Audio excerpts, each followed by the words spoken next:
Bismillahirrahmanirrahim. Assalamualaikum warahmatullahi wabarakatuh. Alhamdulillahilladzi arsala rasulahu bil huda wa dinil haqq yudhhirahu 'ala ad-dini kullihi wa kafa billahi syahida. Amma ba'd. Alhamdulillah, kita ucapkan rasa puji serta syukur kehadirat Allah Subhanahu wa taala karena masih saat ini Allah telah memberikan kita karunia dan rahmatnya sehingga kita diberikan kekuatan dalam melaksanakan segala bentuk perintah dan juga menjauhi segala bentuk larangan oleh Allah Subhanahu wa taala.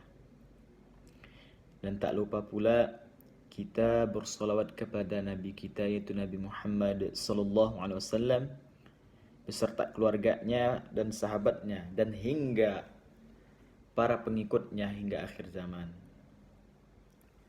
Baik, pada kesempatan kali ini kakak akan menjelaskan tentang pentingnya sholat. Rasulullah sallallahu alaihi wasallam bersabda, "As-salatu amaluddin, wa man aqamaha faqad aqamad-din, wa man tarakaha faqad hadamad-din." Yang artinya, sholat itu adalah tiang agama. Maka barang siapa yang telah mendirikan sholat, maka dia telah menegakkan agamanya. Dan sebaliknya, maka apabila seseorang itu telah tidak mengerjakan sholat, meninggalkan sholat, melalaikan sholat, melupakan sholat, sesungguhnya dia telah merusak atau meruntuhkan agama sendiri.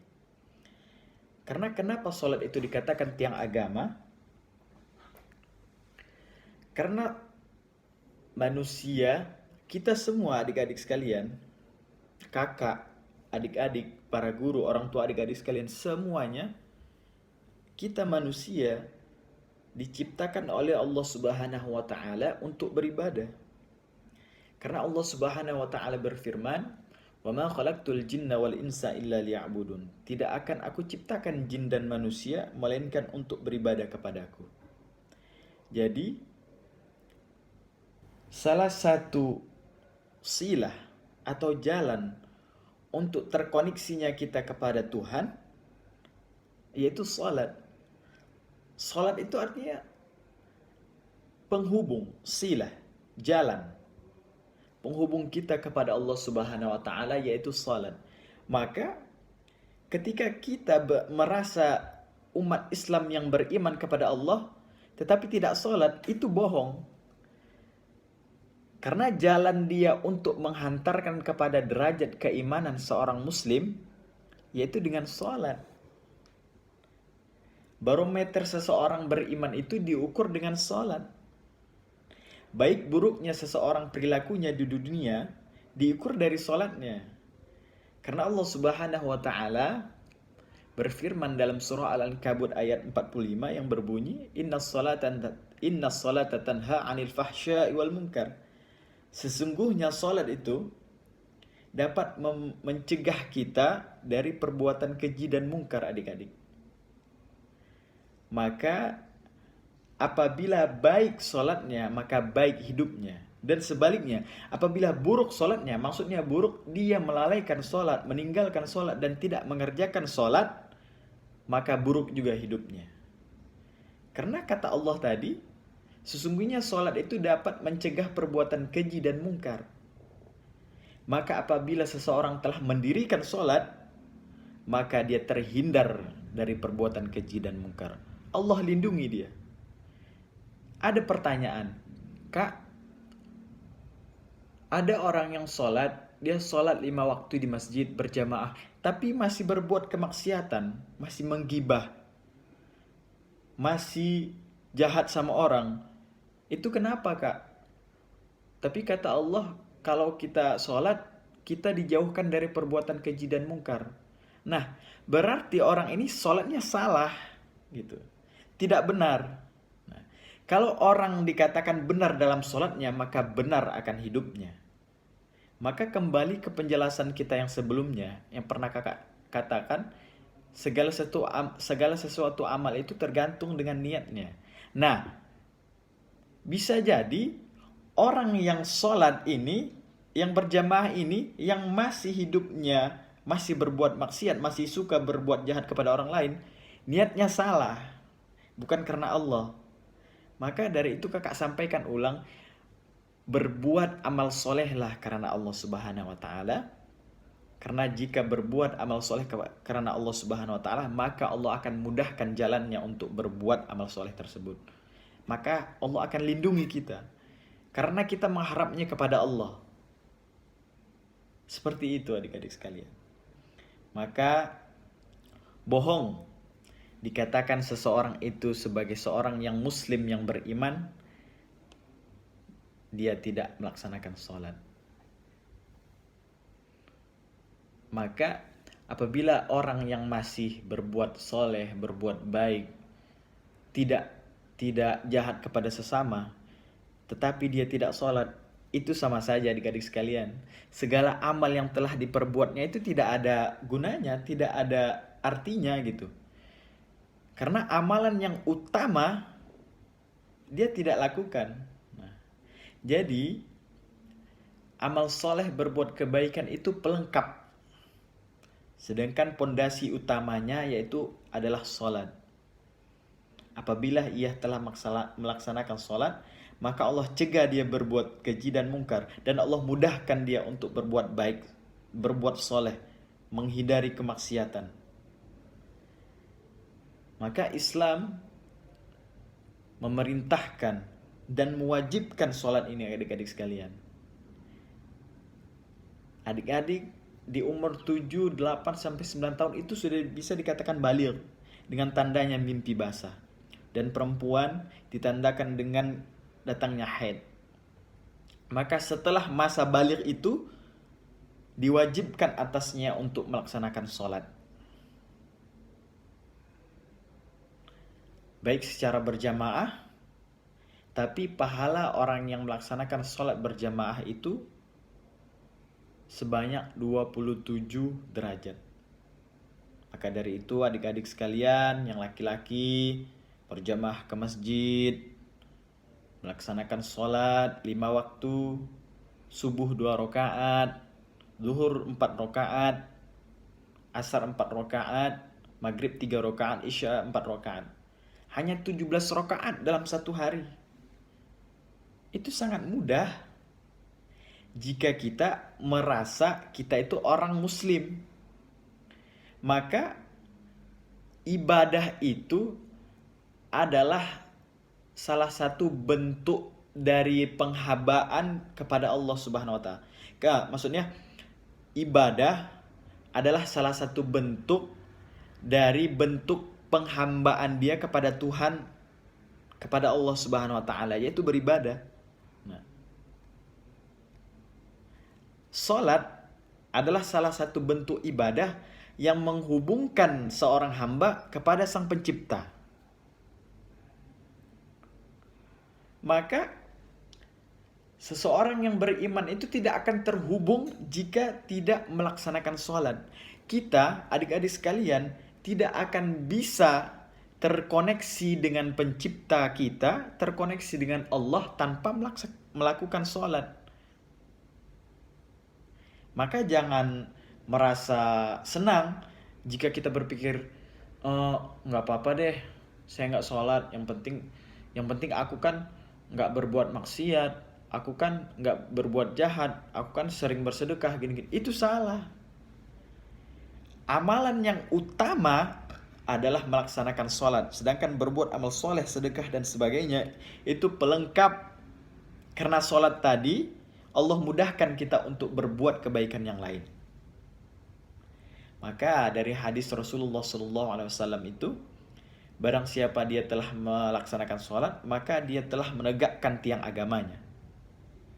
Sholat itu tiang agama. Maksudnya tiang agama adalah silah, jalan, penghubung yang menentukan, yang menjadi barometer, ukuran seseorang yang beriman, seseorang Islam, Muslim, adalah sholat.